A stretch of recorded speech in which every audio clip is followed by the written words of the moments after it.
Hello, City Model fanatics.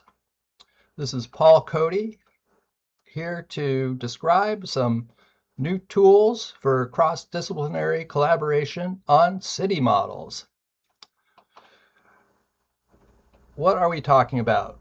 Well, let's look at the City of Cambridge 3D city model. I've been very lucky to have been working with the City of Cambridge and the City of Boston over many years to help organize these models in the two cities, Cambridge and Boston, in a GIS format. You see that these building model collections, collections of 3D models of buildings are attached to data that includes names and persistent identifiers, and a terrain model and ground plan information. And it's very, very handy, and it's very nice to have this in a professional GIS tool like ArcGIS, which provides this proprietary web viewing environment, which you can see is a lot of fun. Boston has its own model, and we can look at that too. The Boston model includes, for visual purposes only, also references the Cambridge model. And it's slightly different, but it's the same idea and the same basic architecture. So what can we do with these models other than just looking at them in the ArcGIS online 3D browser? As fun as that is, we might like to have these data in a design program or in an archive that is reliable and likely to make this information accessible in 20 years without needing licenses that are likely to be obsolete by then, and proprietary data sources and licenses that are likely to be obsolete by then. So one of the cool things that we can do with these 3D models is export them to 3D formats, open source formats that are accessible to CAD programs and archiving tools. And the way that Cambridge and Boston make their data accessible is through these, something I call a repository catalog, in which we've tiled the city into these bite-sized chunks that are easy enough for CAD programs to deal with. And each chunk has a certain number of downloads associated with it, which we'll talk more about in detail later. And you can see also that Boston has a similar catalog repository, and it uses the same tiling scheme as Cambridge.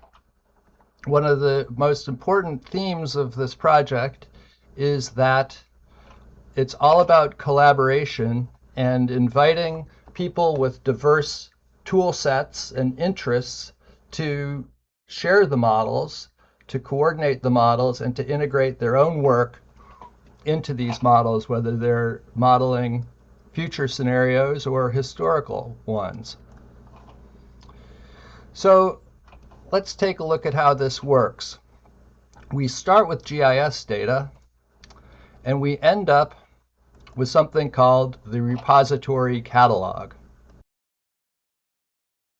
The CitySchema repository catalog is a self-contained web publishing scheme.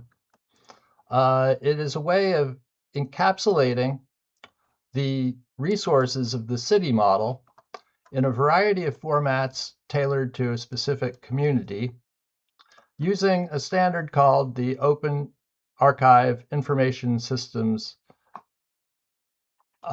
reference model. And this is a really important standard for sharing information, which we can talk about at a different time. But basically,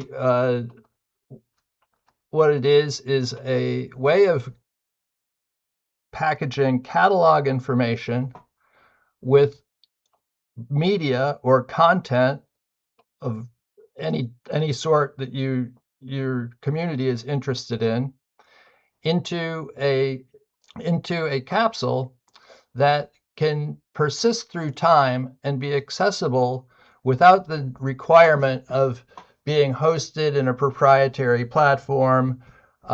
This repository catalog, for example, could be uploaded to the Internet Archive, and it could stand alone with the clickable map and the downloadable links without needing to be hosted by Cambridge or by Esri or anyone else. And so this is an important piece of the CitySchema architecture. We'll talk about it at greater length later. But what's coming up next is how we're going to use ArcGIS Pro and a tool called FME Workbench to create these tiled products, which are georeferenced and easily exchanged between tools and timeframes. Before we plunge into the GIS and other tools, I think it would be useful to look at one of these products, and we'll just go ahead and download the Sketchup model for tile H3 from the Cambridge repository, which we just got the metadata there. You click here to get the model, which I've already downloaded. And we see it here in SketchUp. Now, SketchUp is another proprietary format, but it has the benefit of being importable by almost every commercial CAD and design package, including Revit and Rhino, the most popular packages used by designers. And it encapsulates all of the model products into one easy-to-use file. As you can see, we have a building model collection here, and these building models are tagged with these unique identifiers, which keeps them linked to other information. For example, we have a building model collection here from 2025, and if you wanted to compare that with a building model collection that you downloaded later, you'd be able to easily tell which models have been changed and which models are new. And so this identifier system is one really important piece of the collaboration picture. We also have this terrain model. You can see it's triangulated and it's very detailed. And we can always turn off the lines if we want to see it without all of the facets. There's a couple of different ways of turning off the lines. We'll just turn off the edges here. And we also have this ground plan image, which is also from the GIS. It's draped onto the terrain model, but it is a really important piece of adding contextual information to this otherwise blank terrain model. So three pieces.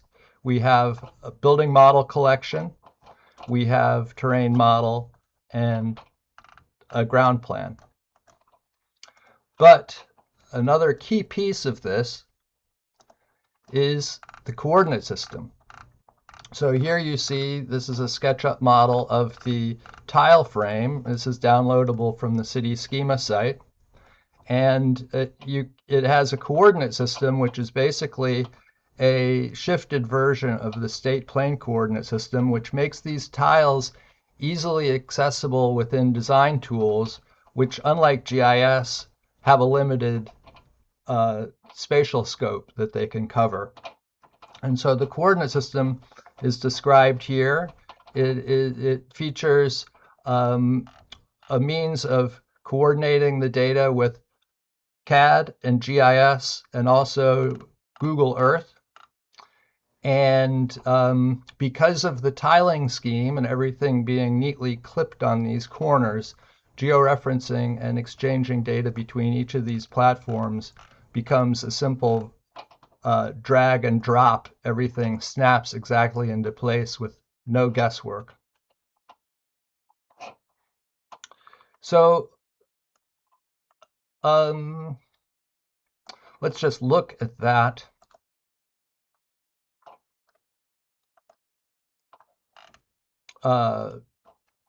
Tiling scheme. You can find the tiling scheme information and description here in the CitySchema catalog or website documentation. Okay, on to GIS next.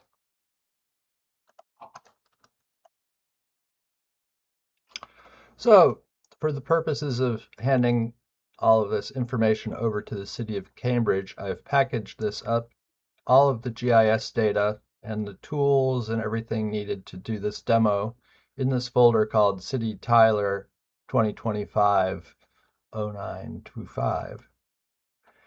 And we'll go into more detail on these folders and what they mean, but for the short term, we'll just point out that the ArcDocs folder has these ArcInfo documents, one of which we're looking at now, and we have tools, including ArcGIS toolboxes and the FME tiling tools. We have source data, which has all of the source information that we'll be looking at, and a scratch folder, which is necessary for storing data while we're working on it. And here's the RepoCat folder, and this has empty folders for each of the different data types that we'll be producing for the repository catalog. You can explore this. I'll be sharing this with the City of Cambridge later on. I might share it with other people. So, if with the permission of the City of Cambridge, if they decide to do that. So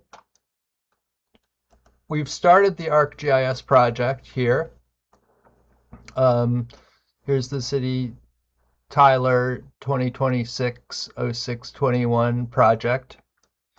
And you can see that we have GIS data. These are a multi-patch data set that the City GIS department curates on an annual basis, posting updates and so on. We have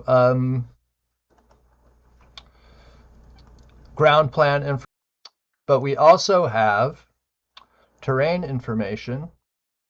And so the city flies a photogrammetric survey once every few years, and it collects detailed terrain data. So you can see these elevation points and break lines that define the 3D terrain surface. But you see that this data model for terrain clips off near the Cambridge boundary, and which is very awkward for people trying to do design near the edge of town. And so we also have a MassGIS terrain model that covers the outer part of the city, which is drawing in now. The MassGIS terrain model is much more dispersed. As you can see, we've just got limited break lines here. The orange ones being a little bit hard to see. but the break lines and the mass points provide a general description of the terrain surface outside of the Cambridge boundary. So this GIS formats are the way this information is managed. And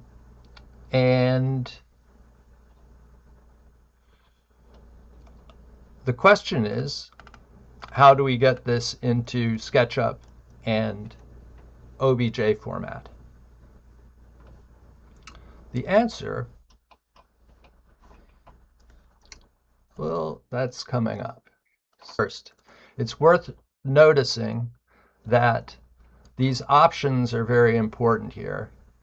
If you're setting up this sample data set, or this actually complete City Tyler data set, you'll have to plug in the home folder here, which is actually not going to be the default, but this should be pointing to the top level of the City Tyler workspace. The default geodatabase is the Scratch geodatabase, which is in our Scratch folder. And the default toolbox is the Cambridge 3D City Tyler toolbox. Then you'll see that we have the tools. Let's look at the tools first. So the first tools that we're going to be looking at are the tools to produce tiled ground plan images. And we'll also look at the tools for clipping terrain meshes. And so each toolbox, if we look, for example, at clipping terrain or ground plan images, you'll see that we have a tool called Clip Ground Plan Image. We have a Python script called Export Ground Plan Image Tile. And we have an iterator, which will go through all the tiles and do the same thing over and over again. But here's a really key piece of how this works. The context for running these tools, the tools don't run on just any context. And so the scene here is very handy for looking at our model collection.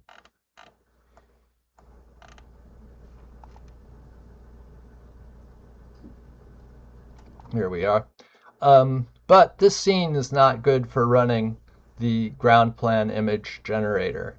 So what we do first is we need to go to the proper tool here called the Cambridge Ground Plan Tile Picker control. You see CTL, that means that this is a control context for the ground plan tile generator. So we open this, and here you see that we've got the necessary information for generating ground plan images. This is one of the contexts, but we also have the ground plan map itself. The ground plan that we're going to be working with today is the Cambridge 2025 ground plan. Let's look at this map. This map has the highly detailed vector-based ground plan, and that's been shared with us by Cambridge GIS. It's got all of the lot lines and the pavement markings and so on, and the line weights have all been adjusted so that they work well at the scale of our ground plan images, which is about 6 inches per pixel. And in order to control the way that these ground plan images are clipped, we have a layout. And so you'll also find the layout here. the ground plans layout. Let's open this. And this is a little bit complicated to describe, but you see the ground plan layout has these different maps, including the Cambridge 2025 ground plan. And if you look at the properties of these, there's many properties here which we're not going to mess around with, but these determine the clip and the scale of these ground plans. And so when we visit each one using my Python script, each tile, all you have to do is zoom to a tile, and you'll make sure to get this proper clipping, scale, and all the line weights will be generated from this. So we're not going to mess with this. We're just going to close this. We'll close this. And now let's look at the tool called Clip Tiled Ground Plan Images. So we'll right-click on this and choose to edit. You see that the tool references my Python script here. The first parameter to look at in this tool is the Prep Ground Plan folder. This folder should be the target in the RepoCat data collection. We're going to put everything into this, all of our Cambridge ground plans into this folder right here, which you can see, nothing up our sleeves, is empty. We can also declare the base file name and so on. This tool is intended to clip many different types of ground plans, including ortho photos and things like that. But for now, we will just go ahead, validate, and run. And right now, it's using my magical Python script to clip out the tile selected in the tile frame map and produce a georeferenced high-resolution image. So we now see that in this folder, which was previously empty, we now have the ground plan image for tile H3, and it's all georeferenced with a world file and everything like that. It's a very high resolution image. Maybe we can just look at this with our image viewer here. So that's pretty handy. And when we're ready to clip everything, we can use the iterator here, Clip Tiled Ground Plan Images iterator, and it basically runs that tool over and over again using the selected ground plan tiles that are selected on the control map. So when we're ready to run everything, we can just select all of these tiles, and the iterator will just go ahead and produce tiled ground plans for each of these. We'll just go ahead and leave this selected here for the next user of this demo.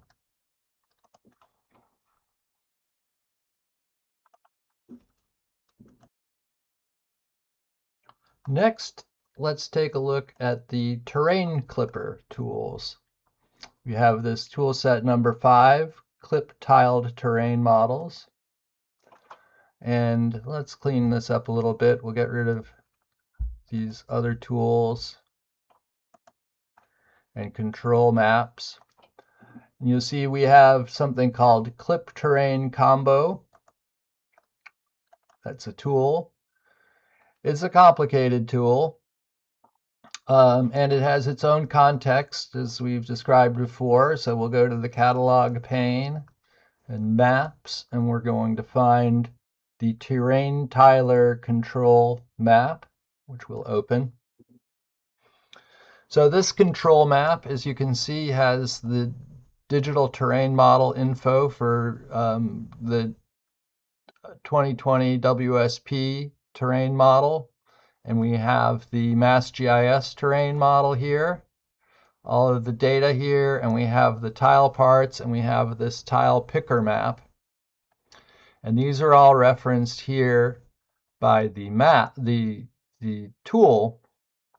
And I'm not going to apologize for how complicated this is. It is what it is. But what it does is it takes the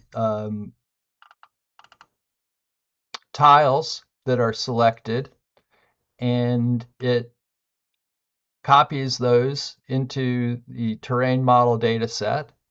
It takes a tile label.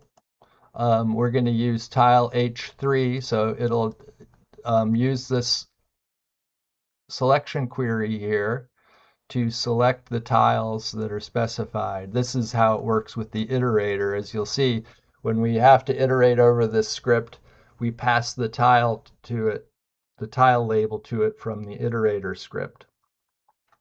It takes the output folder, and this output folder is the folder in the RepoCat repository.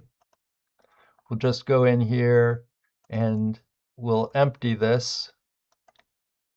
So you see the Cambridge 3D 2018 DTM combo folder is empty, but we specify here as the target. What happens is the tile gets copied into the output folder for this tile, and then we clip and select the MassGIS DTM layers for creating a tin. The tin also includes the selected layers from the WSP, the more detailed terrain model. Those go into the tin generator. The tile frame itself goes in to be the boundary. And then we generate tin, triangles. We have an ArcGIS tin, and then for our FME generation, we found it most satisfactory to use the triangles, the 3D triangles from the tin, and we also generate surface contours while we're here. So, yes, it's complicated, but thankfully it runs. And so this is going to run on tile H3, and we'll just watch it go. So like these other models here, it would take pages to discuss everything that's happening, but the philosophy behind these tools and tutorials is, first of all, I'm handing them off to GIS experts. Second, everything it does is actually written into these tools. And now you can see that it's generated in this previously empty folder. It's generated a folder with our tin. It has a lot of shape files representing the pieces of the terrain model that are clipped to the tile. And then these triangles are what gets sent to FME.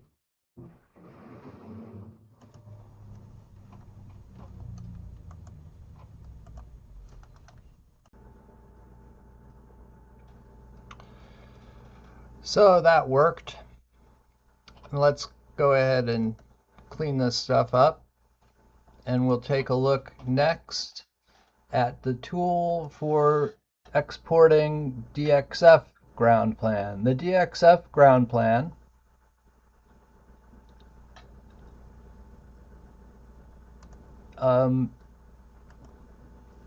is a vector ground plan that's useful for our friends in the digital 3D modeling community who may want to edit the ground plan or change the line weights or have access to the ground plan, like clipping frames and shorelines as polygons instead of just pixels. Like the other tools, this tool starts by specifying the output folder, which we can make sure is pointing to our RepoCat data folder, and we can make a new folder here for our DXF ground plan. Then we can just go ahead and run the Cambridge Clip Tile GIS tool. And you see that this is an iterator. We're actually not going to run this at this time because it just takes a long time. But basically, when you go back to the map and you select whichever ground plan tile that you want, or all of them, you run the tool and it will just go ahead and take the tile that's currently selected and use it to clip all of these layers and export it into a CAD file. But I'll leave that to you to try yourself. So next, what we're going to do, we'll clean up after ourselves here and think about what's next. Next, we're going to use FME Workbench to produce our SketchUp models, our OBJ models of the building collections, and OBJ terrain models.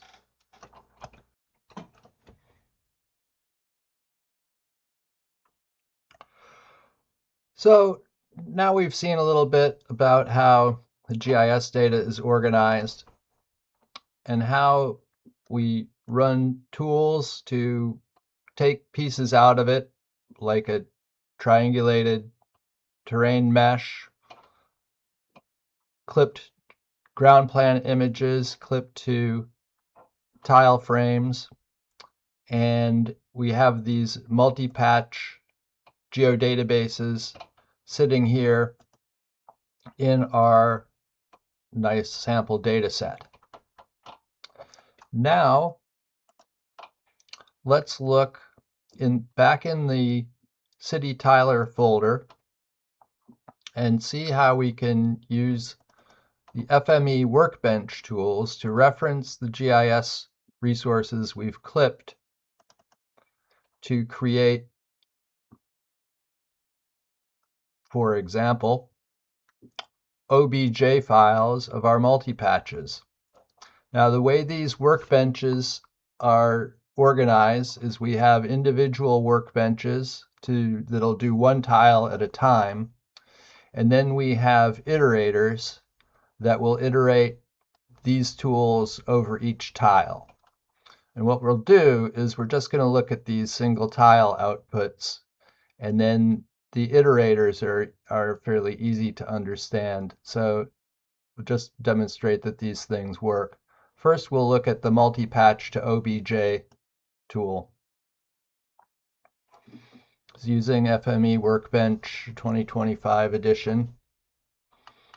And I'll make no apologies for the complexity of these models. They are what they are. But the thing is, once you see that they work and you can make them work on your sample data set, then you should be able to extend them to other types of, to new generations of data. We've got readers for the multi-patches coming in here. We've got writers for OBJ files and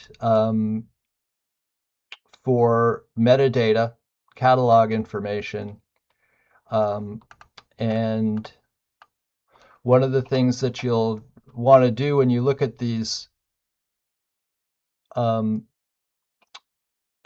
transformers is when you want to make these work in your environment, you may need to manage user parameters one of the most important ones here is the location of the RepoCat folder, and in particular the data folder where these data sets are going to be kept. We'll take a look here at our RepoCat folder.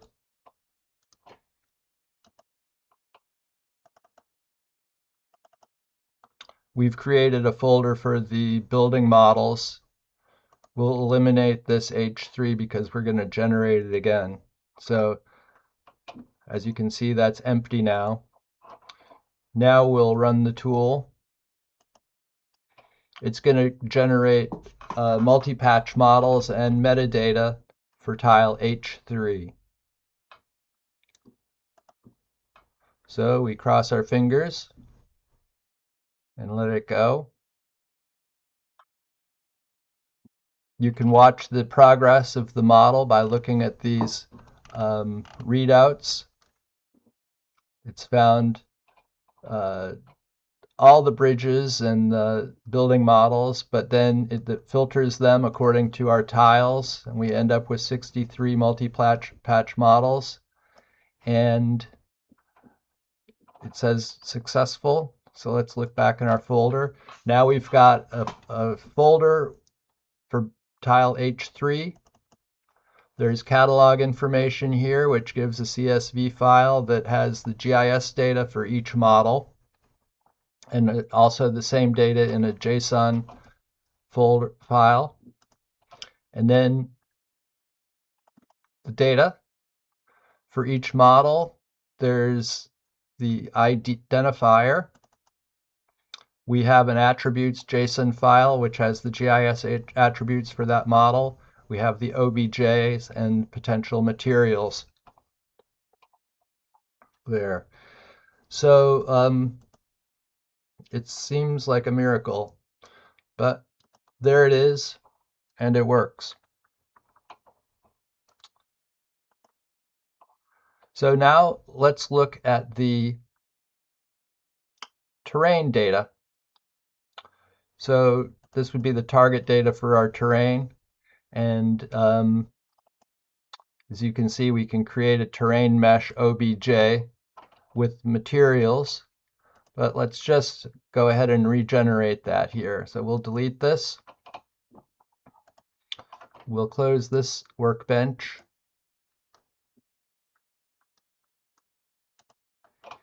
And we will open the draped terrain OBJ workbench here. Now this operates from the clipped tin triangles that we made with ArcGIS, and the draped, or the ground plan image for each tile. And again, we have user parameters, which you may want to look at, but we've set these up so they work on my file system with all the folder references. And we'll just go ahead and click Run here.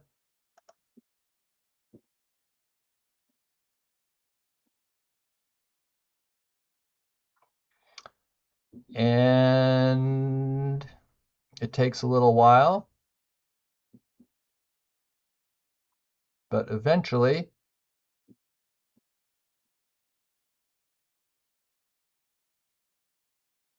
I think we may be running low on memory here.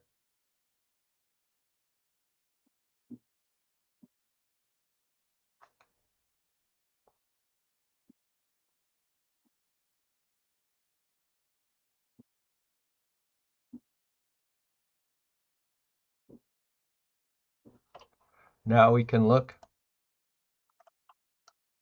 in our folder.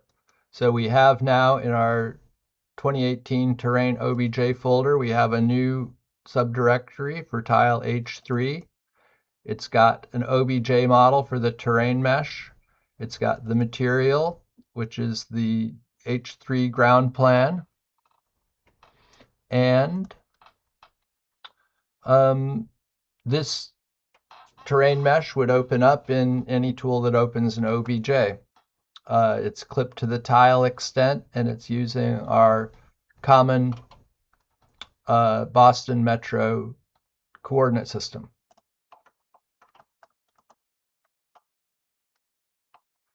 We'll just, for the sake of continuity, go back to our GIS view now.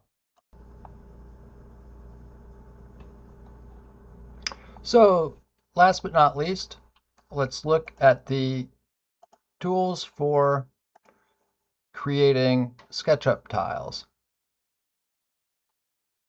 which is right here. This is the FME Workbench tiled SketchUp model. And just like the others, it is a relatively complicated model. What it does is it takes as inputs the terrain information, the same information as we used in the previous example. It takes the building model geodatabases and gets the multi-patches from there.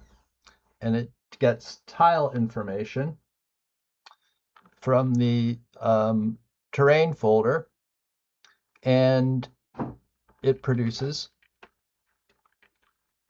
a SketchUp model. As before, you may want to check these user parameters, and in particular, set up the tiled sources folder to point at your own RepoCat data folder on your hard drive. But we have this set up to run tile H3, and so we'll run this, and once we verify that, we can go to the iterator and run it over all of the tiles. But first, let's just make sure that we have the SketchUp model. We're going to delete the old one so we have nothing hidden up our sleeve. And we're going to run this. It's a complicated model, that's for sure. And you can understand it once you've kind of got confidence and seen it actually working. You should try running it against the sample data set and make sure that you click on all these things and sort of get an idea of what's going on. And once you've seen that it actually works, it might give you the confidence to adjust this to new data. But we have now a SketchUp model here for tile H3. It's brand new. And if we open it, keep your fingers crossed, it should open. Now don't be surprised if when you open it you get a blank looking SketchUp model like this. The actual tiled model itself is sitting out in the far from the origin, but you can always download the, you could, if you're only working on one tile, you can shift this back to the origin, or you can insert other models to fill out a multi-tile area and then move the whole thing closer to the origin. And those maneuvers are discussed on the CitySchema webpage. Pretty cool, huh? So I hope you've got a sense that the system works. This is a sort of a limited view of the RepoCat functionality and the interoperable way of creating interoperable formats from GIS data representing a 3D city model. The beauty of this is that these are all going to now be available offline without requiring any licenses for expensive GIS software. They're available to commercial CAD tools, open source 3D tools, archival tools, and this rich data set should be available indefinitely to future generations.